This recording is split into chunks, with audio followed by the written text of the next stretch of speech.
Hey there, welcome back to Leading Our Own Way. It's Tuesday, it's part two here with Holly this week. If you missed part one, go back, watch yesterday's, but part two, where Holly and I dive right into the secrets of creating lasting happiness through powerful daily habits. We kick things off by exploring the impact of daily routines and finding balance in life and how small changes, can lead to big transformations. Holly opens up about how childhood experiences shape our lives around happiness and what it takes to break free from those old patterns. And as we grow up in life, we have to think about those things, right? But as we wrap up this episode, we'll talk about how to navigate life's inevitable challenges with resilience and grace. You won't want to miss this incredible conversation. Stay tuned for part two, where Holly takes us deeper into the journey of self-discovery. So we'll be right back with Holly. But if you missed it, part one, go back to Monday. And we'll be right back with Tuesday's episode. And then don't forget to come back for tomorrow. Subscribe. Don't forget.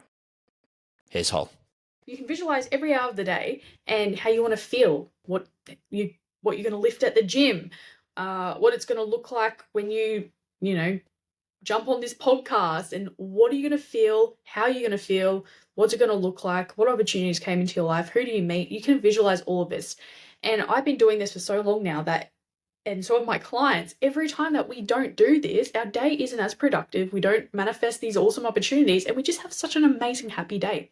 So that's the first thing you can do. You can also do like gratitude exercises, like, write 10 things down you're grateful for, write down your want, write down everything that you want every single morning. If you do that, again, you're more receptive to manifesting what is actually on that piece of paper, because there is a magnet in your brain which will guide you to whatever that want is. Example, if you want a yellow car, you'll find that you'll start seeing more yellow cars on that road more than ever before. And it's exactly the same with your want list. Sending out a few messages, telling people that you're grateful for them, I find that is just really encouraging. And then writing down what you want to go well today is also really great. So you've got to do what works for you. Sometimes people just wake up and go exercise, and then they'll do a meditation, or some people wake up and just spend time with their kids and then go for a walk. Like, you've got to do what works for you. So the hour of power is the time where you set yourself up before you let the world kind of decide for you, if that makes sense. So yeah. I guess it's you making the decision to not look at your phone, not touch social media. It's how you start your day is how you're going to end your day. Yeah, I agree. I've been through that. I've definitely been through that. On a flip side, I did start to monitor my sleep, right? Because I wanted to focus on my sleep, my brain, my food. And I know you've got some chapters on that as well. I had to throw away the Whoop. I had to get rid of the Whoop because I was obsessed with not getting the deep sleep. So I over-focused on that. I also get hard on myself when I don't do my press-ups or my sit-ups in the morning and a few weights, because on the perfect days where my clarity is the clearest, I get up. I'm here in Melbourne, in the winter it is darker in the morning. I know where you are. It's probably, oh no, actually, what time does your sun come up? Well, it's summer now here. So I'm in Queensland, and honestly, the sun's coming up at like 5:30, I think, at the moment. Oh, I thought yours stayed pretty consistent all year, like 7 a.m., 7 drop, whereas ours comes like 5:30 in the summer, but in the winter it's like 7. No, I think it's Sydney, maybe like east area. I don't know. I think Sydney does that as well. A bit more consistent, but yeah, Queensland is a little bit hit and miss. Okay. Yeah, so I found the real struggle for me this winter was I've never let my cold exposure go. I'm actually doing the spa right now, putting clean water in, and I go outside and I jump in the freezing cold water. And it really gets me going, right? I do my breath work in there, and then normally I go out for a walk, let my skin hit the sun. Oh, sorry, let the sun hit my skin. That wouldn't make sense. Really get that. I've really understood the importance of my activated D3 now going forward with everything I've been studying. Lift a little bit of weight for longevity purposes and, sit-ups, bit of resistant training, but not killing myself. But I have been hard on myself. What would your advice be to me then? Because I've been hard on myself by not doing some of those small, simple habits. I have opened up my phone. I have been checking my, my data on my YouTube and and who's been looking at how many views I've been getting, and I don't want that to be my be all and end all. What could I do differently? Yeah, well, you've got to really define like what's actually practical and what's actually taking away your own happiness, right? Yeah, So a lot of the time, I get a lot of people coming to me saying, "Oh, I know I need to change this, change this, change this, change this." But for example, if they love coffee, then why would you give up your coffee first thing in the morning if that's your favorite thing and it brings you gratitude? If you yeah, enjoy scrolling on TikTok for 20 minutes at lunchtime and you don't have a habit of jumping on it throughout the day, then there's nothing, I don't think there's anything wrong with that. So you got to really define on what habits you want to keep and what you don't want to keep and what's actually ruining your routine. So that's the yeah, first question to ask yourself. And then it's like, I guess, why are you doing these habits? yeah. No, Like, it's why? definitely worth something thinking about. Mm. Yeah, I feel like for me it's just that extra push. I think discipline is the key word. I've got to be more disciplined when it is colder and it is dark outside. Because in the summer, I tend not to have a problem with it. I just do it, and the results all day. I'm clearer. I'm not distracted. I'm focused. Yeah, it's a weird one. Yeah, I find as well, like, I mean, here's a few hacks, obviously. Try and wake up at the same time every day. Be consistent. You'll wake up with energy. In winter, if you can, I mean, it's a bit different if you're going straight into an ice bath, but if you find it hard to get up because it's too cold, you can also set, if you've got the luxury of a heater, set it on a timer where you wake up and you're actually so hot that you want to get out of bed. That pushes you out Yeah, of bed. That's a little thing that I did this winter because I found it quite difficult. And then um, just getting everything ready the night before and maybe putting yeah, up some, like, I know you're a sticky note kind of person, put up the reason why you're jumping in there, like visualize how you're going to feel after it. Because I know you feel so good. It's just that mm, initial phase of doing anything. Like you really don't feel like cleaning the house, like I don't, but then once you do it, you're like, "Oh, it's actually not that bad." It's exactly the same with everything. yeah, yeah.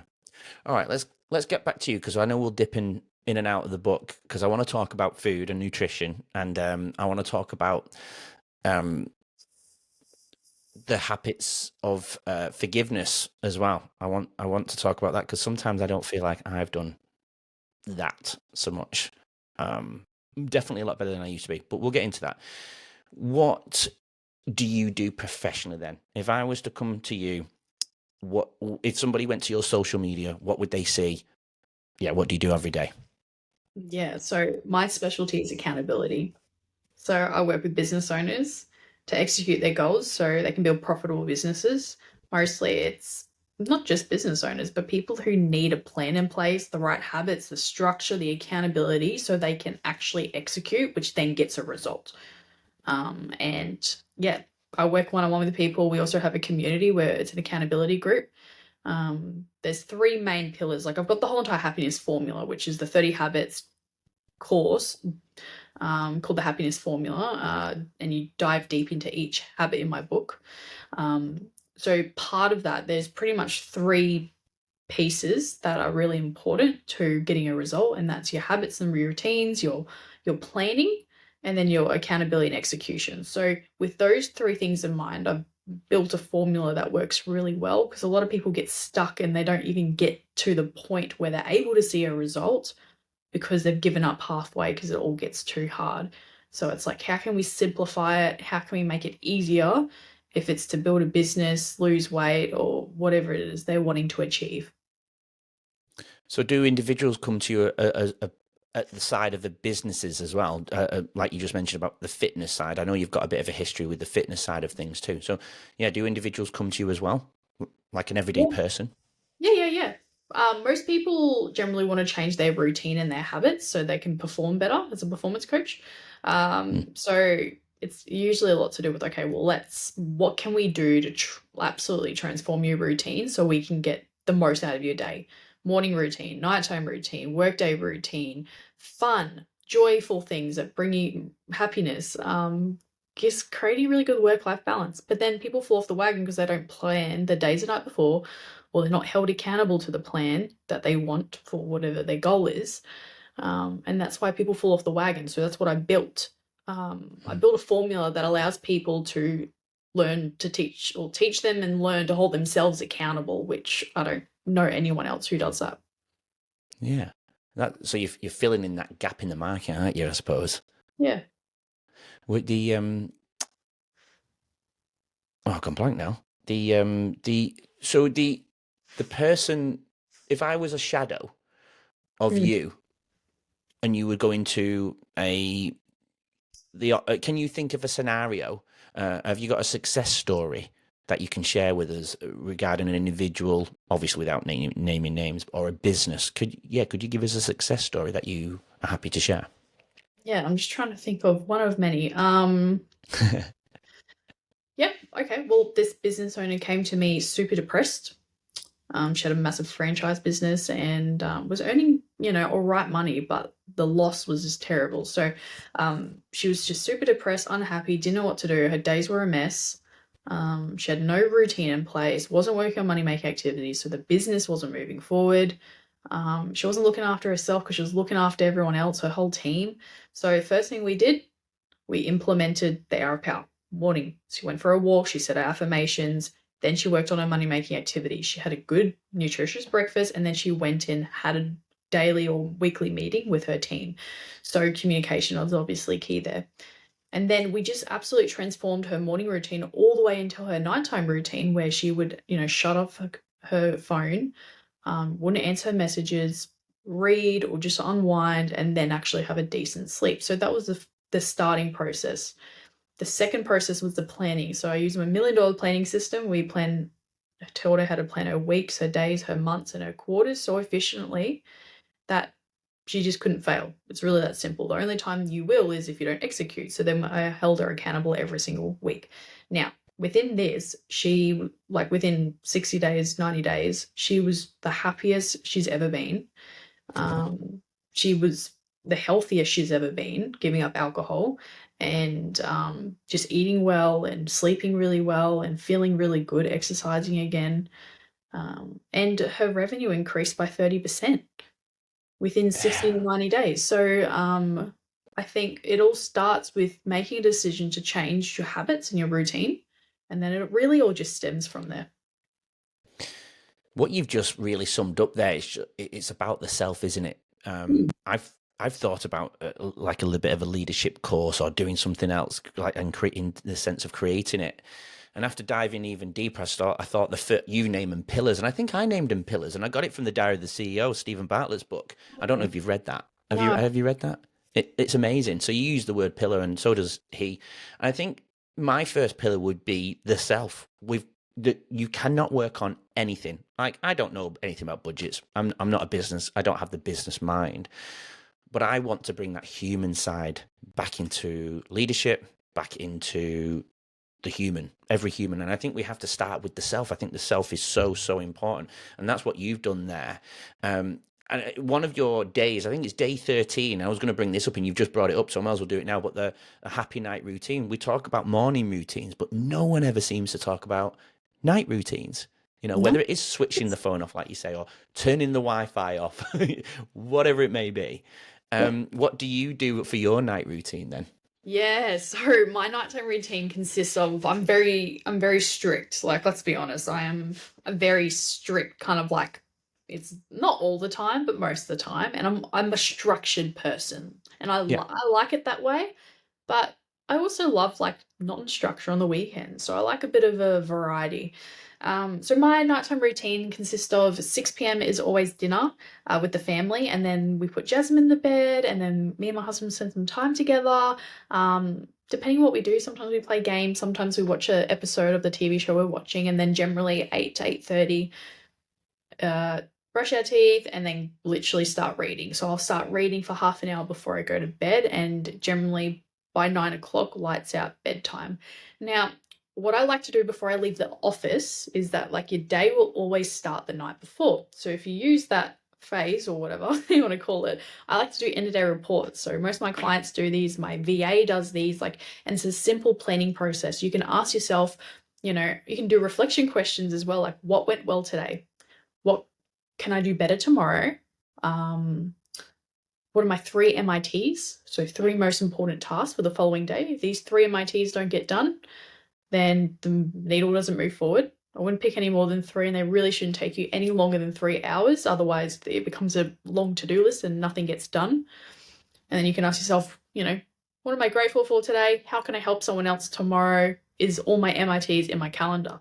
So that's a really quick way to plan. There's so many other ways to plan your days, but I suggest you do it the night before, not in the morning. The morning should be purposely setting you up for the day before you put anyone else first, put yourself first. Now, nighttime routine, everyone's completely different, but I worked with a guy once who woke up at 3 a.m. in the morning for 20 years. And for the first time in 20 years, he slept all the way through the night because we gave him a simple exercise. I got him to do brain dumping. So a few other things, obviously, eating healthy, exercise, and all that works really well too. Getting to bed at the same time every night, because if you do, your body's like a clock. So if I start reading at like 8:30 and go to bed at 9, my body will get so used to that. And I've actually created that as a sleep trigger. So now reading is a sleep trigger for me. So as soon as I start reading, I want to fall asleep, depending on what it is. Generally, I've read mostly like personal development books, and after a while, puts me straight to sleep. So that's my sleep trigger. And you can create a trigger with anything. You can create a productivity trigger. Like for me, my first MIT, if I have my coffee with me, that's my productivity trigger. Music, a scent, any of the 5 senses you can use to create triggers. So brain dumping is really good. That's the last one I'll give, is be consistent with shutting off your technology, probably like an hour before bed. And a lot of people like to meditate or stretch or do breath work as well, journal. It's totally up to you what you do, but brain dumping is a game changer. You just grab paper and pen and you just dump down all your thoughts. Anything you're stressed about, what you have to do tomorrow, just get it on paper, because the act, and it's been scientifically proven, to get everything out of your mind onto paper, your mind is less likely to stress and worry about those things, because your subconscious mind is going all the time, right? Which means it's thinking and problem solving all the time. So if you've got all these anxieties and stresses still in your head, you're probably going to grind your jaw or clench your jaw, or, not sleep very well, wake up every hour a little bit stressed, and then you'll wake up in the morning exhausted and not energized. Yeah. I like that. That's really powerful, the brain dump. I've never really looked at it like that. I mean, I look at it as journaling, as you mentioned before, but brain dumping, I love that. Because if you don't dump, when you go into your REM zone, I think something like I was reading, your brain's 30% more active than it is when it's when you're awake. And I know the brain never goes to sleep, but that if you don't dump, then it's going to internalize that and put it into your memory, send it into your cells, into your muscles, and so on.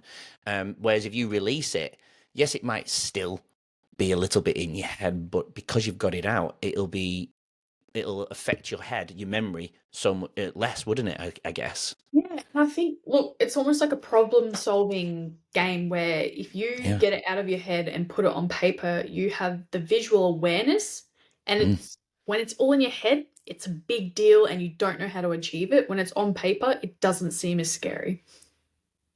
Agree. Yeah, because when I went through my trauma of workplace bullying around 9 years ago, people used to say, write it down, write it down. I was like, no, I'm going to be proper macho here. No, that's a bit of a girl thing to do. I know you can't say that these days. And I don't believe in that. I'm just saying how my mind was at the time. No, I'm not doing that. Are you kidding me? No, but doing the book was the most therapeutic thing I ever did. With my co-author, and our stories collection one was a collection of stories of workplace bullying traumas of some kind. Everything's different, but mine's in there as well, called the tall poppy syndrome. And mine was 3 pages long. I could have wrote a whole book on that in itself, but I summed it up. But it was the most powerful thing I ever did, and I wished I'd done it so much earlier. So that was like my brain dump, if you will. Yeah, no, that's it. And I think it's almost like a creative way to get your story out. That's why I love writing. Like, I love writing. I love creating. And I'm not a fan of writing. There's something as well about getting your story out there and on paper as well, just helps you also process it and look at it in a different light. Yeah. No, you're right. Because on LinkedIn, I actually shared a little bit of my story the other day. I know it's in the book, but I don't really publicize it otherwise, unless it's from the book. But I did it on LinkedIn with a picture of the hat and the TED Talk, and I wanted to justify why I was going down that road, and I kind of put a little bit of a spiel about the topics, and I've not gone into real detail yet, but I will. But you're right, and otherwise I'm contradicting myself, right? Because I won't be doing this podcast. I've got to create a safe space for everybody to open up their stories. If I'm not willing to do it, then this show shouldn't really exist. We spoke about. I do want to get onto your journey, more personal to you, in a moment, if that's okay. But just quickly, you mentioned after your visualization, your manifestation for the day, we didn't really talk about your morning routine. What would, after the manifestation for the day, is there some little things that you kind of do before you meet your MITs at your desk and you get on with the day? Yeah. So look, I'm not gonna lie, my morning routine has changed over the years, and it still changes to this day because I find new things or I change things, or you know, I just like to change things up. Like, let's be honest. I like variety.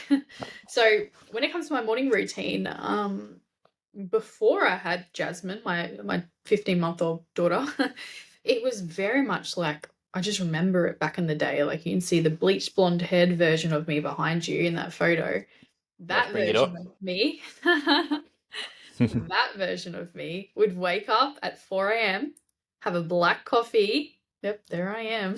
The picture will come up on the screen, by the way, not to embarrass you. Oh, cool.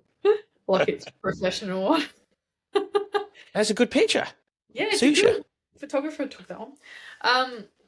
Yeah, so back then I would wake up at 4 o'clock, have a black coffee, get started into my most important task, and then I would go to a boxing gym and do my cardio session, come back, have breakfast, sometimes do a meditation or whatever. And then I would get to work. So that was my morning routine. It's changed a lot. Sometimes I'd wake up, read for 15 minutes, and then jump on the treadmill for an incline walk, or, it changes all the time. So mostly today, like, my morning routine consists of waking up. Most of the time it's around 5 o'clock. I'll wake up. I will do a quick prayer or gratitude. And just, I've got like my daily prayer that I say.